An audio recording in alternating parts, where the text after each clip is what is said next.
The massive screens in the Galactic Council's observation room flickered with new data as the border scanning ship completed its routine sweep of Sector 7B. Most council members had already left, bored by the endless stream of empty space and lifeless planets. Only First Observer Dale remained, his golden eyes fixed on the displays while he sipped his warm drink. "Another waste of time," he muttered, reaching to shut down the system. But then something caught his eye. An anomaly in the data stream. Dale leaned forward, his three-fingered hand hovering over the control panel. "Computer, enhance grid 459, he commanded. The screen zoomed in on a small solar system with 9 planets. No, 8 planets and 1 dwarf planet, according to the latest classification protocols. His attention focused on the 3rd planet from the Sun. "Interesting," Dale whispered. The planet was a swirling mix of blue and green, with white cloud formations dancing across its surface. But what made him pause wasn't the planet's appearance. It was the radio waves emanating from its surface. Within minutes, Dale had assembled an emergency council meeting. The grand chamber, with its high ceiling and ancient stone walls, filled quickly with representatives from across the galaxy. They all knew that finding a new civilization was rare. In the past 1,000 years, they had only discovered 3 spacefaring species. "Honorable members," Dale began, his voice echoing in the chamber. "We have discovered a new civilization in the outer rim of Sector 7B. They call their planet Earth." The chamber erupted in excited whispers.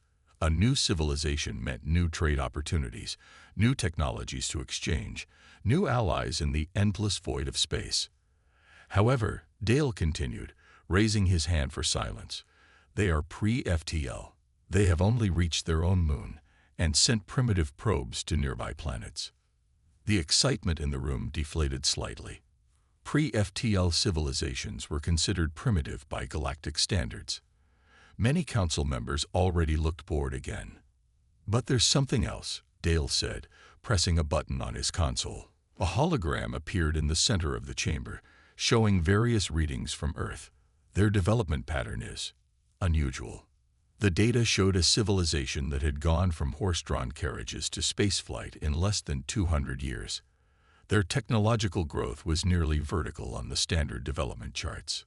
"This is impossible," said Council Member Rex, his scaled skin reflecting the hologram's light. "No species develops this fast. There must be an error in the data." But the data was correct. Every scan confirmed it. The humans of Earth had accomplished in 2 centuries what took most species 2 millennia. The Council debated for hours. Some wanted to quarantine Earth, arguing that such rapid development must indicate an unstable species. Others saw an opportunity, a young race that could be guided and shaped by galactic wisdom. In the end, they voted to send an observer, someone who could blend in, study these humans up close, and report back to the Council. The choice fell to Tom, a shapeshifter from the mimid species, who could perfectly imitate human appearance. As the Council meeting adjourned, Dale remained in his chair, studying the hologram of Earth. Something about the readings bothered him. The atmospheric composition showed levels of pollutants that would kill most known species. The temperature variations from pole to equator were extreme. The gravity was higher than what most civilized species could comfortably tolerate.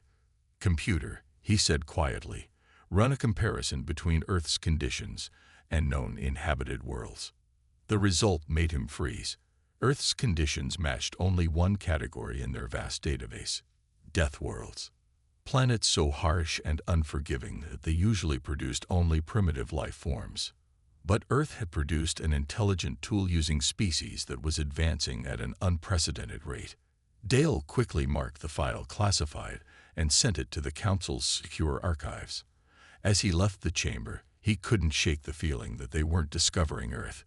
They were awakening something that had been sleeping in the galaxy's outer rim. And soon, the galaxy would never be the same. Tom's landing pod touched down quietly in a remote forest clearing outside a city called Denver. His Earth disguise was perfect. Average height, brown hair, and what the Council considered a harmless appearance. He had studied human behavior for months and felt confident about blending in.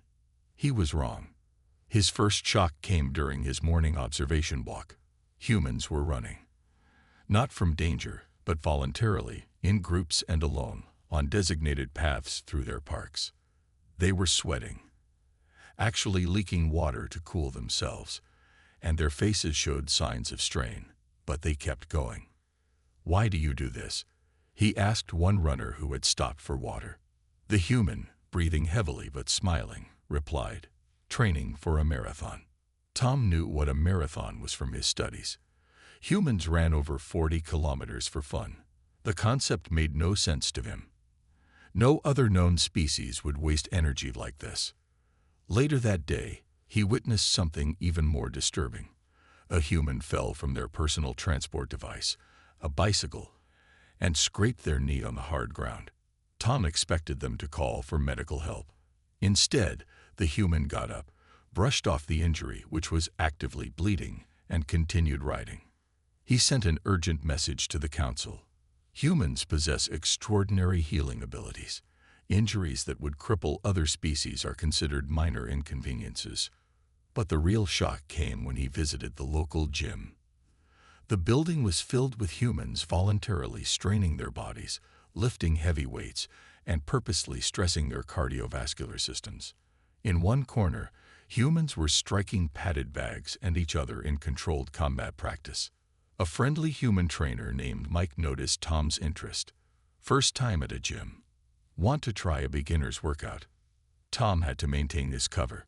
"Yes, please." The next hour changed his understanding of humans forever. What Mike called a light workout would have killed most species in the galaxy. The constant repetitive movements, the strain on muscles, the elevated heart rate, it was like watching beings torture themselves. "How do you endure this?" Tom gasped, maintaining his human form through sheer willpower. Mike laughed. This is nothing. You should see what the serious athletes do." That evening, Tom compiled his second report with shaking hands.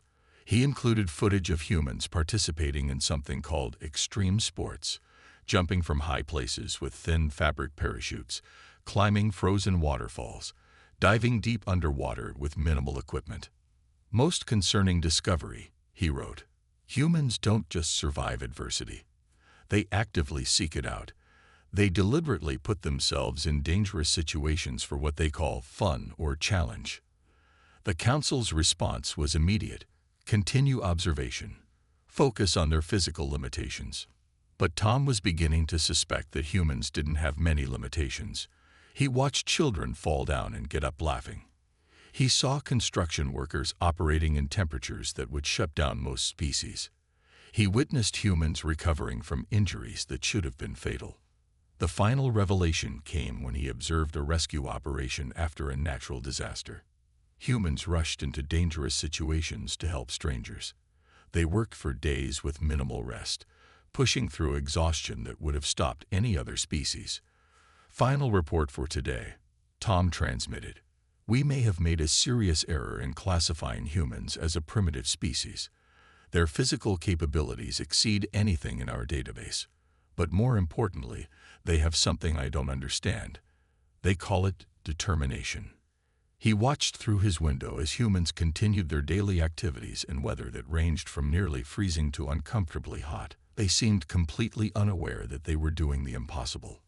"Request immediate council meeting," he added to his report. "The humans are not primitive. They are something else entirely. They are survivors of conditions that should have prevented advanced life from evolving. And they don't even know how extraordinary they are." As night fell, Tom watched more humans going for their evening runs, in the dark, voluntarily, and he wondered what would happen when they finally reached the stars and discovered just how unique they truly were. 6 months after first contact, the galactic trading station above Earth buzzed with activity. The massive space station, shaped like a spinning wheel, had become the busiest port in the sector. But it wasn't Earth's technology that other species wanted.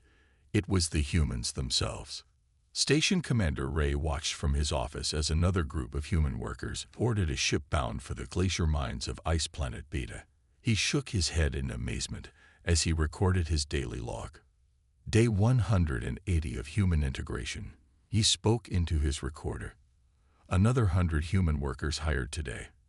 The galaxy is discovering that humans can work in conditions that kill most species. On his screen, he pulled up the latest reports. Humans were working in radioactive cleanup zones, wearing protection suits that other species considered too risky. They were building underwater bases on ocean worlds, staying down for hours while other species could only manage minutes. They were repairing ships in open space, their bodies somehow resisting the effects of radiation that would harm others. Send more humans. That was the message Ray received from every corner of the galaxy. A knock on his door interrupted his recording. It was Bill, the human supervisor for the station's maintenance crew. "Sir, we've finished the outer hull repairs." Ray blinked all 4 of his eyes. "Already? The repair crew from Centauri takes 3 days for that job." Bill shrugged. "We worked through the night shift. The team said they didn't mind the overtime." That was another thing about humans that amazed Ray. They could work for incredibly long periods with minimal rest. While other species required strict rest cycles, humans could push through with something they called coffee and determination. The station's medical bay was reporting interesting findings too. Dr. Green, the station's chief medical officer, had compiled a thick report on human healing abilities. Broken bones that healed in weeks instead of months. Cuts that sealed themselves in days. Burns that should have been fatal, recovered from in weeks. But it was the report from the mining colonies that really caught the Council's attention. Humans were working in the deep mines of Heavy World, a planet with gravity 1.3 times stronger than Earth. While other species needed expensive gravity suits, humans just complained about being a bit sore at the end of their shifts. Ray was recording these observations when the emergency alarm blared. A cargo ship had suffered a critical reactor failure near the station.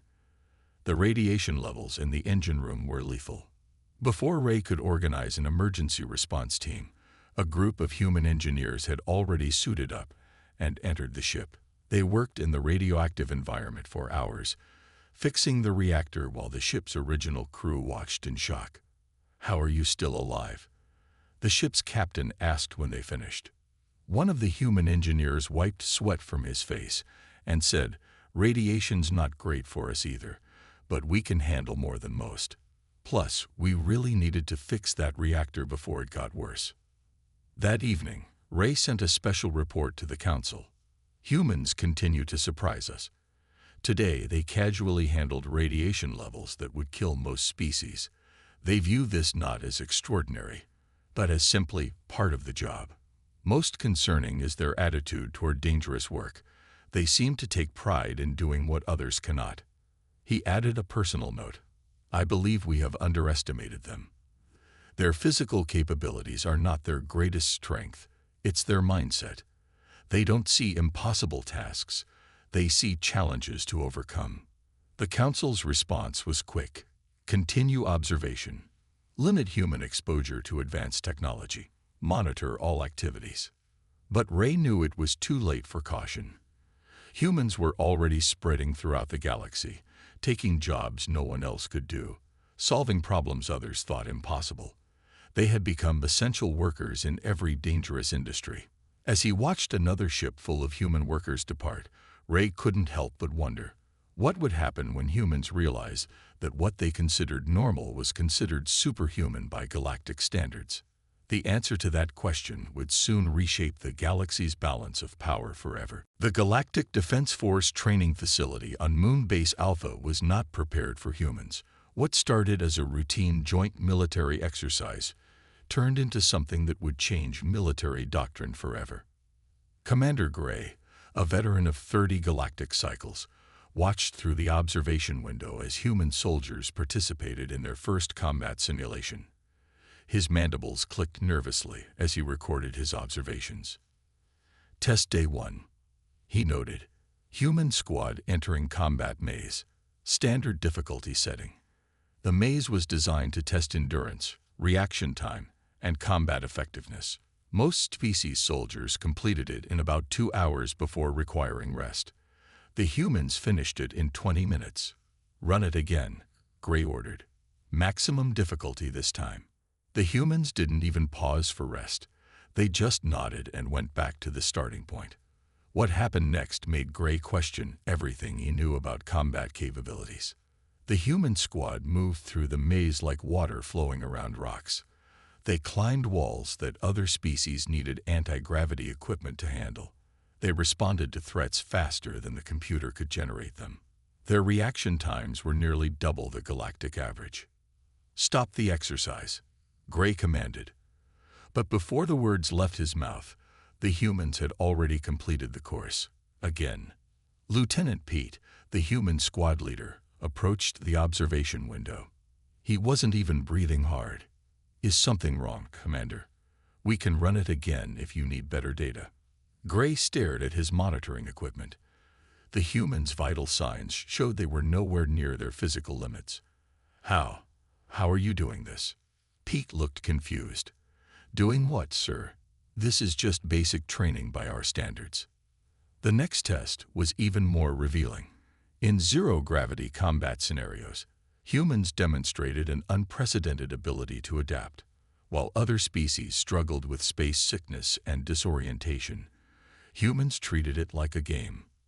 "It's just like swimming," one human soldier explained, performing a perfect zero combat role. Except in 3 dimensions.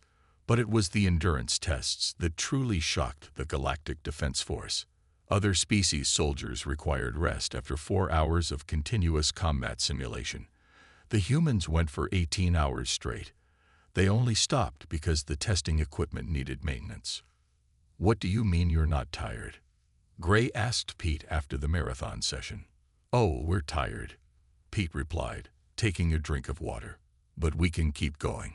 Humans are good at that, pushing through when we need to." Gray's classified report to the Council that evening was marked urgent. "Human military capabilities exceed all known species.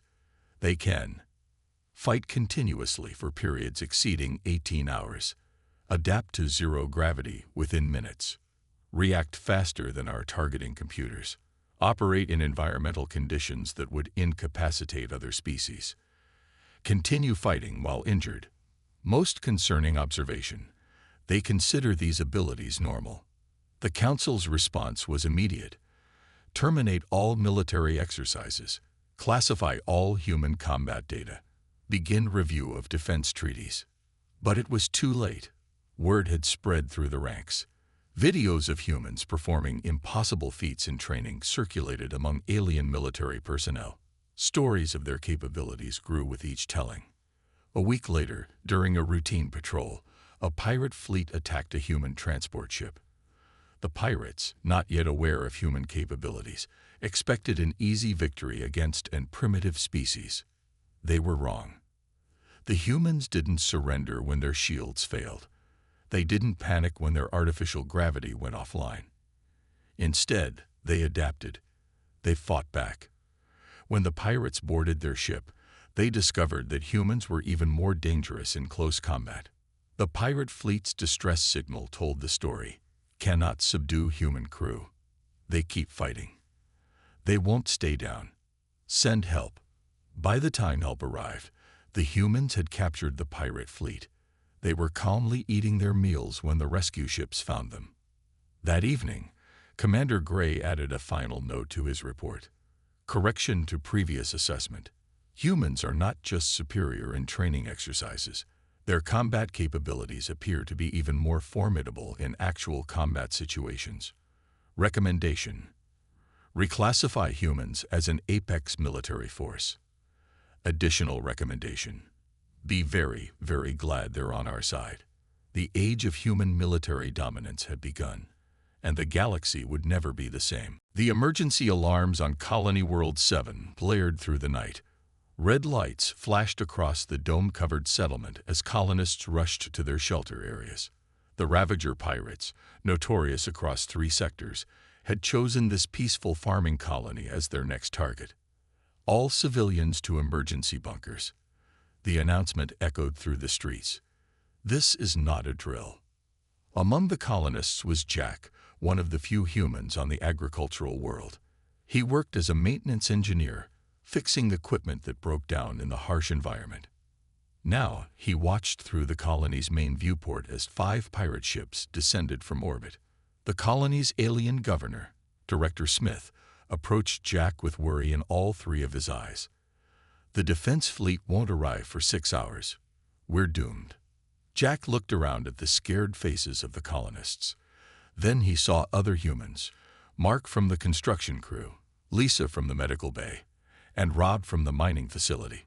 They exchanged glances and nodded. Maybe not, Jack said. How many environment suits do you have? The pirates landed outside the colony's main dome, expecting an easy raid. Their scans showed minimal defenses and a population of mostly peaceful farming species. They didn't expect any resistance. They were wrong. As the pirates cut through the outer airlock, emergency alerts suddenly blared through their ships. Someone was boarding their vessels. But that was impossible. They had cut off all access to the colony's transportation systems. What do you mean humans are on our ships? The pirate leader demanded. There's no way they could have reached us in this environment. But humans had reached them.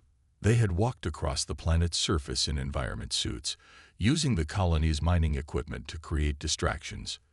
While the pirates focused on the main dome, small teams of humans had climbed aboard their ships using maintenance access points. Inside the pirate vessels, the humans proved impossible to stop. They fought in zero gravity, used tools as weapons, and kept going even when the pirates vented sections to vacuum. The pirates had never seen anything like it. They're not stopping. A panicked pirate screamed over the comm. We spaced them, but they're still out there. They're cutting through the hull. In the colony's control room, Director Smith watched in amazement as the human colonists coordinated their attack. They worked in teams, using their knowledge of ship systems to disable the pirate vessels one by one. When their environment suits were damaged, they patched them with sealant and kept going. Impossible, he whispered. The atmosphere out there is toxic. The temperature is below freezing. How are they still fighting? The battle lasted 2 hours. When the defense fleet finally arrived, they found 4 pirate ships disabled and 1 surrendered. The humans had captured the entire Ravager fleet with nothing but environment suits, mining tools, and what they called old-fashioned stubbornness. In the aftermath, Director Smith found Jack patching up his damaged environment suit. How? How did you do this? Jack shrugged. We had to protect the colony. Besides, this isn't that different from the underwater welding I used to do back on Earth. News of the incident spread rapidly through the galaxy. The report reached the Galactic Council within hours. Human colonists defeated notorious Ravager fleet through unprecedented tactics.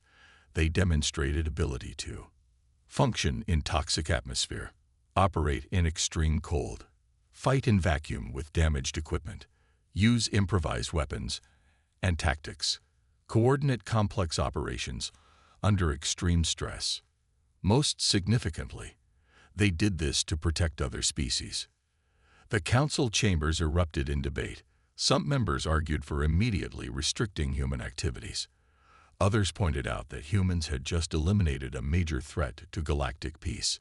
But it was a junior clerk's discovery that silenced the chamber. While researching human capabilities, she found ancient records describing a quarantined world, a planet so harsh it was designated a death world. That planet's coordinates matched Earth exactly. The humans weren't just another species. They were the descendants of the legendary Death World survivors, and they had just proven that they would fight to protect others with the same determination that had helped them survive their hostile homeworld. The galaxy would never see humans the same way again. Deep in the galactic archives, on a level few had access to, Chief Archivist Reed worked through the night. The recent events with human colonists had triggered something in his memory. An old file he had seen centuries ago about quarantined worlds. His six-fingered hands moved quickly over the ancient control panel. The archive's vast database hummed as it searched through millions of years of galactic history. "Access granted. Death World Archives," flashed across his screen. Reed's heart beat faster as he began to read. The truth was there, buried in files so old they had to be translated 3 times. Earth hadn't been discovered by the Galactic Council. It had been hidden from them. Administrator's log, Galactic Year 47,283, he read aloud. Planet designated Sol 3 continues to produce increasingly dangerous life forms. Recommendation: complete quarantine. Reed pulled up more files. Images appeared on his screen, ancient creatures that seemed impossible. Massive reptiles that dominated the planet for millions of years. Mammals that survived world-changing disasters. And finally, a species that walked upright and used tools. The first humans. His hand shook as he sent an emergency message to the Council. Found critical information about Earth. Emergency session required immediately. Hours later, the Council chamber was full. Reed stood before the gathered representatives, his research displayed on the giant screens behind him. "Honorable Council," he began, "Earth is not just any planet. It is the Death World, the planet our ancestors used as the baseline for measuring planetary hazards." The chamber erupted in whispers.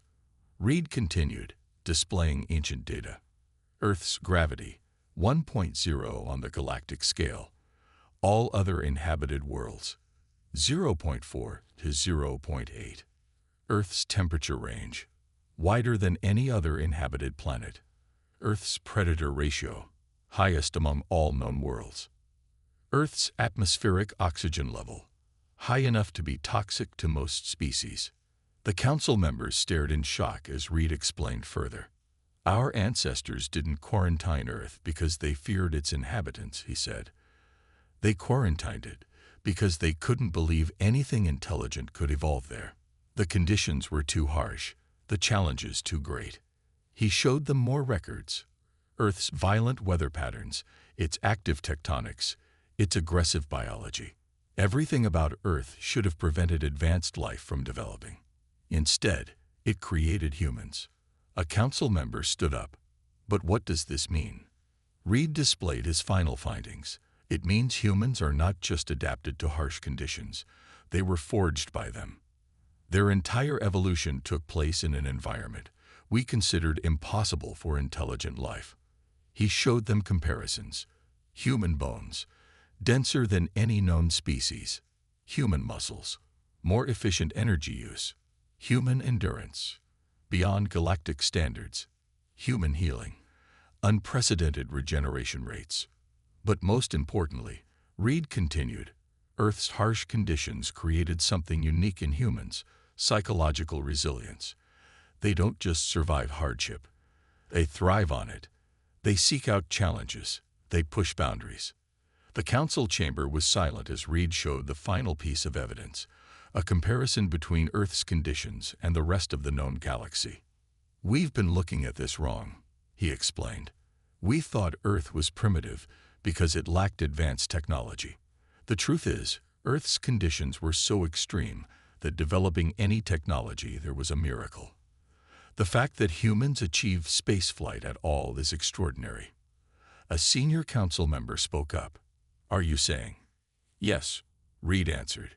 "Humans aren't primitives who need our guidance. They're survivors who evolved on a planet that would kill most of us in minutes. They're primitive technology. It was developed under conditions we thought impossible." The implications hit the Council like a shockwave. Humans weren't up against the glass ceiling of galactic civilization. They had already broken through the floor that most species couldn't even reach. Reed's final words echoed through the chamber. "We didn't discover Earth. We discovered what happens when intelligent life evolves on the most challenging world in the galaxy. And now those evolved beings are here, among us, thinking their abilities are normal." The Council adjourned in stunned silence. The galaxy's understanding of humanity had just changed forever. And with it, the balance of power throughout known space. 1 year after the revelation about Earth's true nature, the galaxy had changed.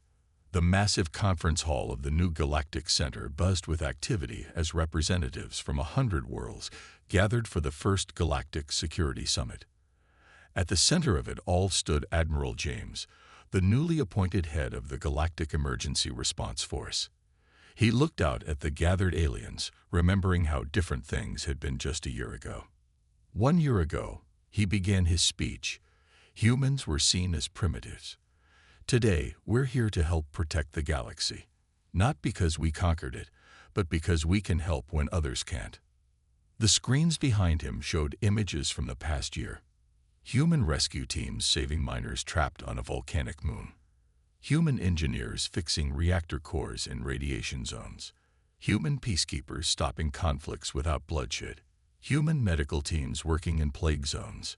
We didn't know we were different, James continued.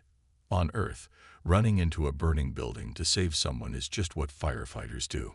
Working in dangerous conditions is just another day at the office. We thought everyone could do these things. The alien representatives nodded. They had learned that what humans considered normal was extraordinary by galactic standards. In the past year, humans had created the first deep space rescue teams, built emergency response bases on dangerous worlds, trained other species in survival techniques, developed new safety protocols for space exploration. But most importantly, humans had changed how the galaxy saw strength. A small alien child approached James after his speech. "Is it true?" she asked. "Did you really grow up on a death world?" James smiled and kneeled down to her level. "Earth isn't a death world to us. It's home. And now the whole galaxy is home too, and we protect our home."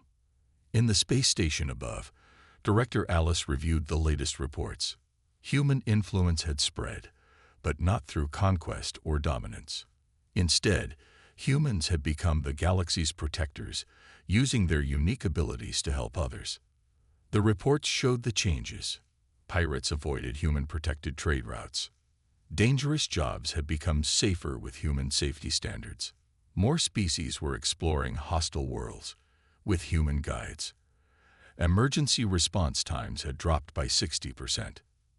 "Director," her assistant called, "we have another situation. A star is going supernova in Sector 7. 3 populated worlds need evacuation." Alice checked the roster. "Send in the heavy rescue teams. And contact Earth. We'll need more volunteers." Across the galaxy, humans had found their place. They weren't conquerors or rulers. They were protectors, guides, and helpers. Their strength wasn't in dominating others, but in using their abilities to make the galaxy safer for everyone. On Earth, recruitment centers had opened for the Galactic Emergency Response Force. Young humans signed up not for glory or power, but for the chance to help others. Earth had become the training ground for the galaxy's finest rescue workers and emergency responders. Why do humans do this? An alien reporter once asked a human rescue team leader after a dangerous mission. The leader, covered in dust from a cave rescue, simply said, "Because we can. And if we can help, we should." As the summit ended, Admiral James made one final announcement. Earth is no longer classified as a death world. It's now designated as the galaxy's premier training world.